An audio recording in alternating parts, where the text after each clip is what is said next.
Hi friends, இன்றைக்கி நம்ம என்ன பார்க்க போகிறோம்னு பார்த்தீங்கன்னா மல்லி தோசை தான் செய்ய போகிறோம். சட்னி அரைச்சா யாரும் சாப்பிட மாட்டேங்கிறாங்க, அதனால் தோசை செஞ்சு கொடுத்தலாம் இதை வச்சு.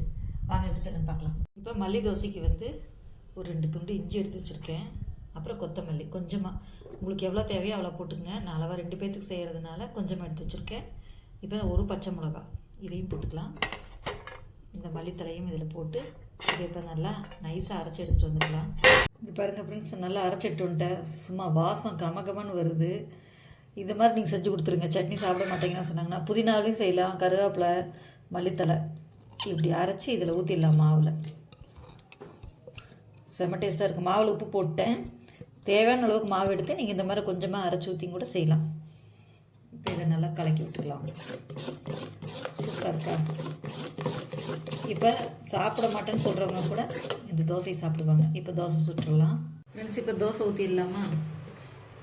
அப்படியே எடுத்து ஊற்றி அப்படியே பரப்பி விட்டு எண்ணெய் ஊற்றி மூடி வச்சிட வேண்டியதுதான். நல்லா வாசனையாகவும் இருக்கும், டேஸ்ட்டாகவும் இருக்கும், சத்தானதாகவும் இருக்கும். இந்த மாதிரி செஞ்சு கொடுத்துருங்க. யார் யார் கொத்தமல்லி சட்னி, புதினா சட்னி சாப்பிட மாட்டேங்கிறாங்களோ அவங்களுக்கெல்லாம் இந்த மாதிரி பண்ணி கொடுத்துடலாம். இதை அப்படியே மூடி வச்சிடலாம். இப்போ தோசை எடுத்துடலாம். நல்லா கமகமன்னு வாசனையாக இருக்குது, டேஸ்ட்டாகவும் இருக்கும், சத்தானதும் கூட. இப்படி செஞ்சு அழகாக சாப்பிட்டுக்குவாங்க. இப்போ இது கூட தேங்காய் சட்னி அரைச்சி வச்சுருக்கேன். தோசை சுட்டாச்சு, தேங்காய் சட்னியும் அரைச்சி வச்சுருக்கேன். அதையும் எடுத்து வச்சுட்டேன். இந்த மாதிரி பண்ணி கொடுத்துருங்க, அழகாக சாப்பிட்டுக்குவாங்க எல்லோரும்.